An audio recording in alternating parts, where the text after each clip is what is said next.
Antarctica, the coldest and most desolate region on Earth. For decades now, this vast frozen continent has played an important role in Australia's scientific community, and it will do so for many years to come. Australia has a large stake in the Antarctic continent to unlock its many mysteries and to help preserve its integrity as one of the last remaining wilderness regions on the globe. Antarctica is a unique international laboratory, with unique teams of men and women sharing the most desolate and forbidding conditions on Earth, with teams from other countries. They are the modern expeditioners. They are you, part of a select few to make your contribution to the continuing exploration of Antarctica for the betterment of humanity.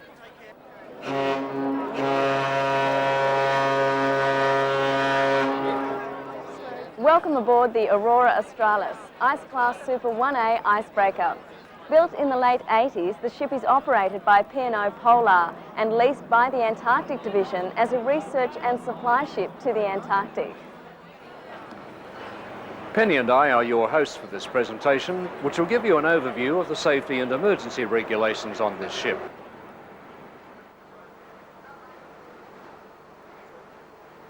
Within a few hours of leaving port, you'll be plying the great southern oceans on your southward voyage. And the further south you go, the more you'll appreciate the special qualities of your ship, Aurora Australis, and the training you will receive to maximize your personal safety in the event of an emergency. The Aurora Australis is purpose-built to handle the most extreme weather conditions known to maritime navigation. And the chances are you will experience these conditions as you travel to and from Antarctica. And so, as expeditioners on board a vessel formerly classified as a special purpose ship, you are more than passengers. You have formal responsibilities, and they are all geared towards you playing a role in ensuring not just your own safety at sea, but those of your shipmates. The aim of this video is to give a general introduction to the responsibilities of an expeditioner aboard this ship. It is not a complete training video. Full instructions will come with regular drills on board and are contained in pamphlets which you've received and in the Survival at Sea manual located in each cabin. For practical reasons, we filmed much of this video in safe anchorages and training venues. Even though conditions at sea will present a different environment in the event of an emergency, the essential responses to all emergencies will be demonstrated in this video. Okay, everybody, have your attention, please. Soon after arriving on board, you will assemble for an introductory briefing from the ship's captain and your voyage leader, and your instruction will begin. Right, now everybody's been issued with these little information booklets. Some tell you about the ship, some tell you about safety. I just expect that you should read that.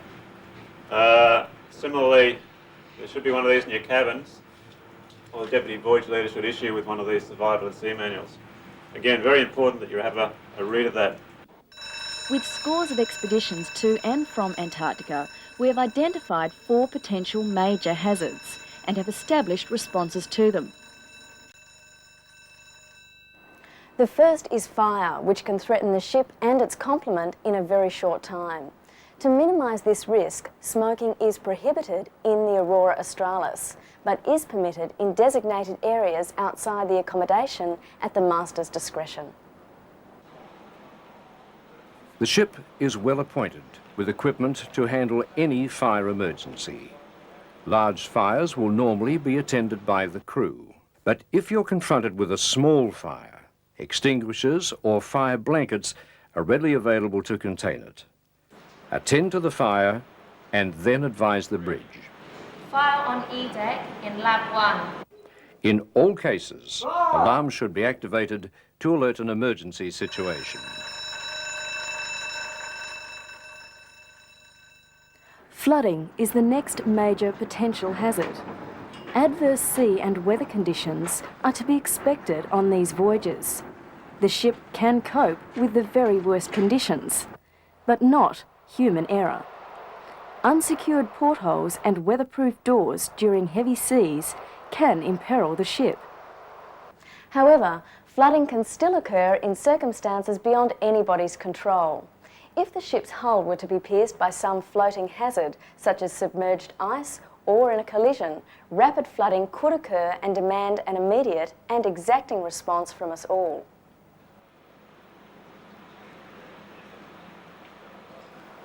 At home, tidiness is your business. On this ship, bad housekeeping is everyone's concern. Injuries can occur from poorly stowed gear. Valuable and sensitive equipment can be destroyed. Always remember, you're on an often heaving, rolling and pitching home. A camera or a cassette player can become a missile.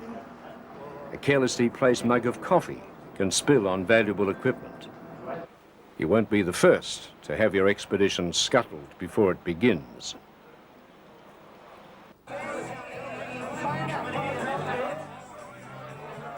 Our fourth major potential hazard is ourselves and the way we handle alcohol. In times of emergency, your clear thinking may save your life or somebody else's. We don't deny you the opportunity to have a couple of quiet ones at the end of the day, but there is a limit to how much alcohol is permitted. It's part of the Navigation Act. It's a requirement that people be relatively sober on board at all times. We've come up with 3 cans of beer per day, which should be adhered to. At your introductory briefing, you'll be told where to locate the exits and passageways, the importance of musters, where the muster points are, that is, where to go when the alarm bells ring, and how to recognise alarm signals, what they mean and how to respond. Okay, now, the emergency muster signal is a signal everybody should know. It consists of 7 short blasts and 1 prolonged blast. And you'll hear that on the ship's whistle or the ship's alarm bells. After we finish this talk here, I'll sound the emergency muster signal on the ship's whistle and the bells, and I'll put a PA over for it, letting everybody know it's a drill. When you hear that signal, please muster to your boat station, or muster on the heli deck. So let's go over that again. 7 short blasts, followed by 1 long blast, then repeated. This means you must report fully dressed with your life jacket to your muster point. Muster drills are part of the ship's routine to keep the crew and expeditioners responsive to emergency procedures and to maintain a familiarity with the muster signal. You may undertake a muster drill several times during the course of your voyage to and from Antarctica. You'll be notified in advance. They will be held at realistic times too. Muster drill exercises are designed to take the panic out of any emergency situation, from the time the alarm is raised until such time the emergency is over. And the chances are that you will never have to abandon ship. Drill procedure is to instill within you an automatic response, a subconscious understanding of what to do, how to help, where to go. It's to make you feel confident that when the chips are down, you will know how to cope. We have strict drill rules. Everybody takes part in them. If you're ill, consult your medical officer or your voyage leader. Only they can allow you to be absent from any drills. Roll calls are an important part of muster drills. Don't be absent without leave. Glenn Davies. Glenn Davies. Glenn Davies. Yep. Right. Life jacket on. And now we come to the emergency procedure we hope you will never experience. If you hear this signal, 1 short and 1 long blast, at least 3 times in succession, the ship is in trouble. You are being told to abandon ship. If you're on deck, do not return to your cabins. If this alarm sounds, be assured it's the real thing. You will still be required to report to your muster station and await instructions. But in most circumstances, crew members will be at the muster points to give directions.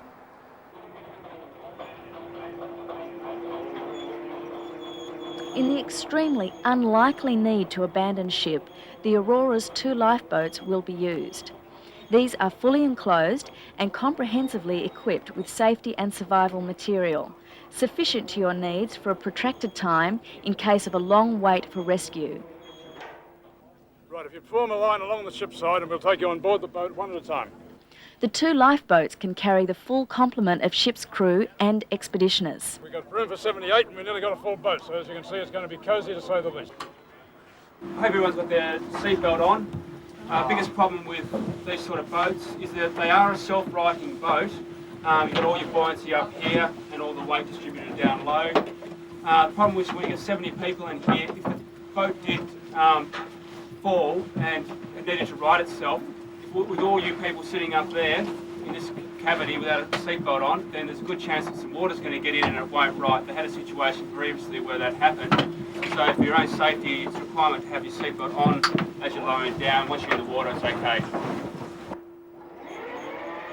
Once the restraining brake is released, you will be lowered to the sea. You will be given instruction on lowering these craft before the voyage gets underway. We'll discuss other emergency craft aboard this ship shortly, but in the meantime, let's go to your cabin. Presume you have settled in, stowed everything securely. Your life jacket is within easy reach, and so should be your warm clothes. They are an essential part of your survival gear and should include a warm hat, woolen socks and mitts, a warm jumper, trousers, soled shoes, and your issued outer clothing. In an emergency, you may only have time to put on your life jacket, grab your kit, and make your way with it to your designated muster point. So make sure it is packed, accessible, and ready to go. In most cases, you'll have time to dress in warm clothing before you leave your cabin. Warm clothes could well be essential to your survival.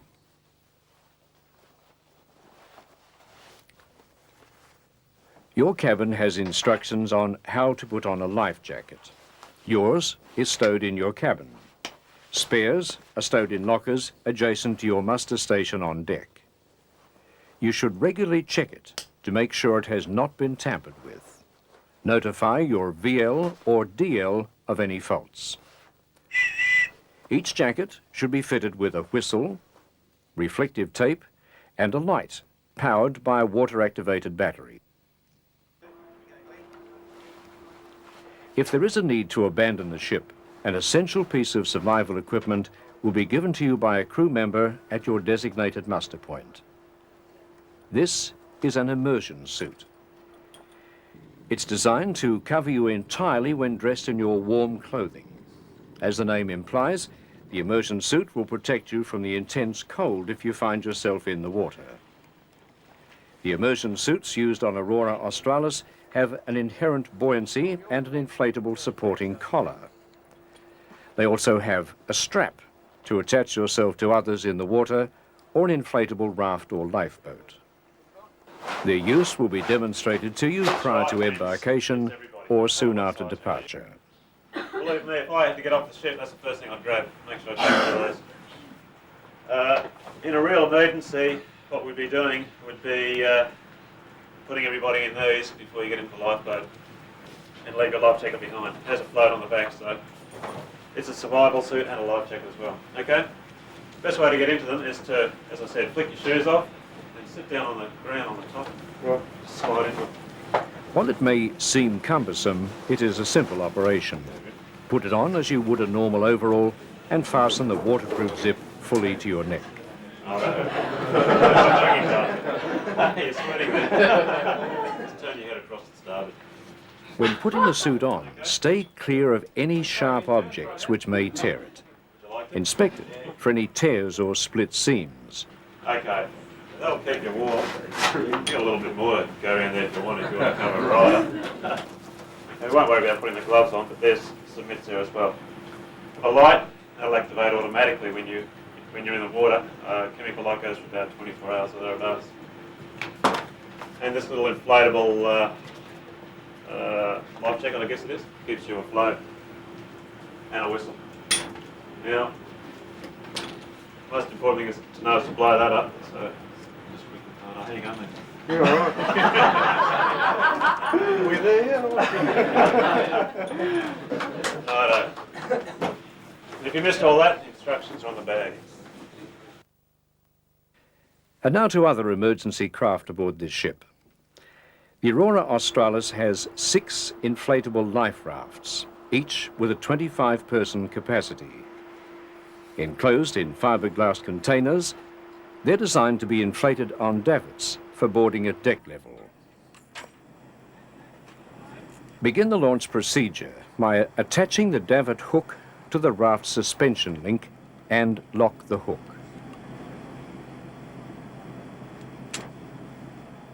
Free the raft from its cradle by detaching the hydrostatic release. Lower the safety chains. Use the winch to wind the davit and raft outboard. Secure the fore and aft bowsing lines to hold the raft parallel to the ship. Then, on crew instructions, sharply pull on the inflation line. The raft will automatically inflate. Inflation will take about half a minute. Using the bowsing lines, position the raft alongside and secure. You're to remove shoes and anything likely to puncture the raft and get on board. Personnel are to be seated alternately fore and aft, with feet towards the center of the raft.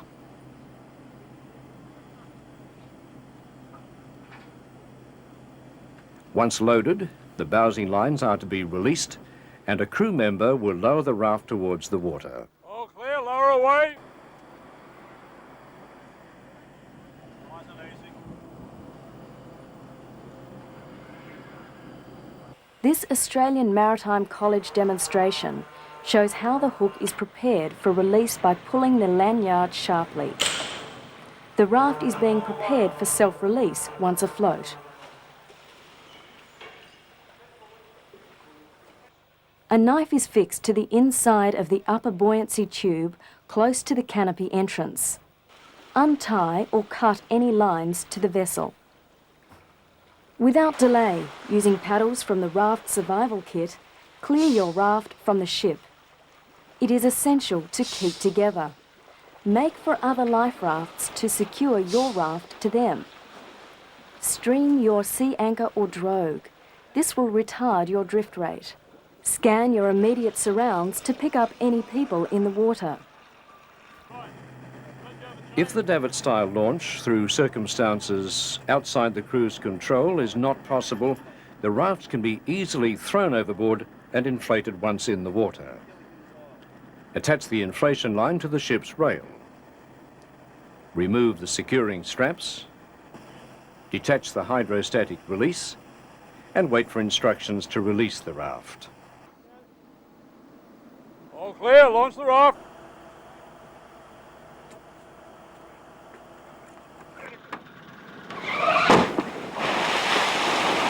The inflation line is 25 metres long. Right, inflate the raft.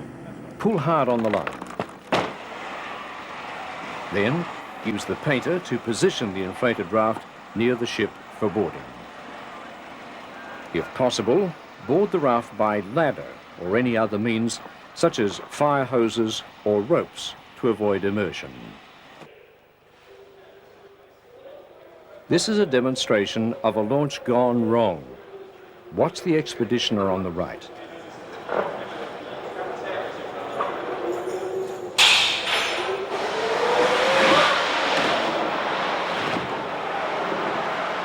The raft is released prematurely and lands upside down. A good read of your Survival at Sea manual will avoid this.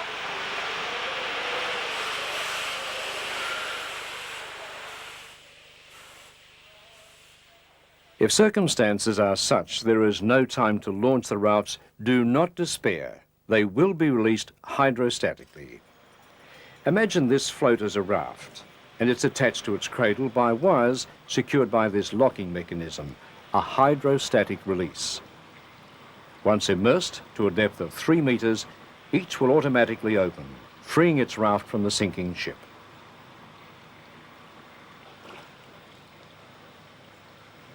During an emergency, life buoys come into play and are stowed so that they can be thrown overboard quickly, particularly in the case of man overboard. In that situation, do not take your eyes off the person, which will help the ship locate when it searches. More than half of the life buoys on board this ship have self-igniting lights attached. Also, on each side of the ship, there are life buoys with a 25-metre line attached. On each wing of the bridge, you will find life buoys with a combination of a light and smoke signaller.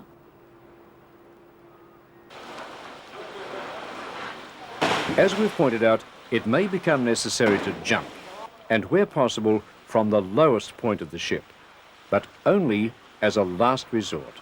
Try to avoid immersion, as staying dry enhances your survival chances substantially. If you must jump, you should know the correct way to do it. This person starts out okay, but loses confidence. Don't flail your arms. Before jumping, keep your elbows tightly to your side. Cover your nose and mouth with one hand, hold your wrist with the other, and step off. Once in the water, swim to the nearest survival craft. And now to hypothermia. It's a major contributor to deaths in water accidents. Hypothermia is loss of body energy, heat loss. If you find yourself in the water awaiting rescue, adopt the HELP position. This is to minimise heat loss. HELP is an acronym for Heat Escape Lessening Posture. The inner sides of your arms should be held tightly to your sides and your thighs should be raised. This position minimises heat loss and keeps your head clear of the water. If in the water with others, huddle together. This too minimises body heat loss. Here is a demonstration of how 2 people on board can assist a person into the life raft. Bobbing or rocking like this may be necessary, depending on the size of the person.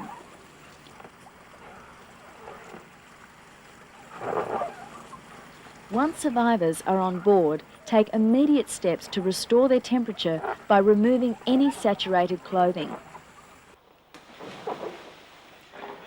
If in the water you may encounter an inflated life raft which is upside down, here's how to right it.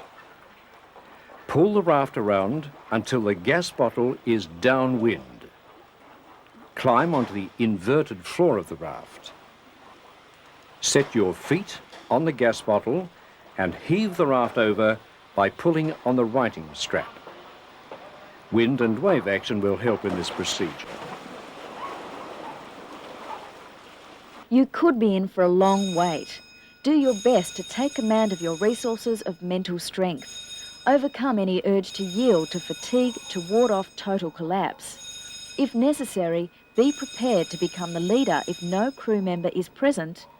Maintain an active role in searching for survivors still adrift. Tying all life rafts together, reviving and bringing comfort to people in your craft. Huddle together for warmth. Give encouragement. Above all, remember, you are not alone. Your life rafts are fitted with the latest alert positioning signals to satellites. Rescue operations will be put into action without delay. Stay warm and await rescue. Let's quickly recap on the 4 major potential hazards facing expeditioners aboard the Aurora Australis. Keep them in mind and be ready to respond. A final word on alcohol. Adhere to the ship's regulations on alcohol use. Abuse it and you could get into trouble or cause trouble for your colleagues. Alcohol lessens your ability to react and reduces your chances of survival in the water.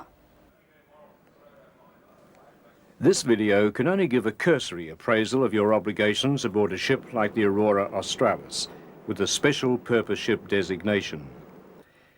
We encourage you to familiarise yourself with the detail of emergency situations in your Survival at Sea manual located in your cabin.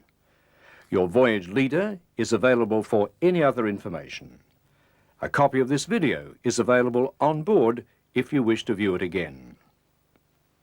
The best lifeboat, of course, is the Aurora Australis. Each year she takes about 300 expeditioners into the most inhospitable conditions in the world, with relative comfort and unquestionable safety.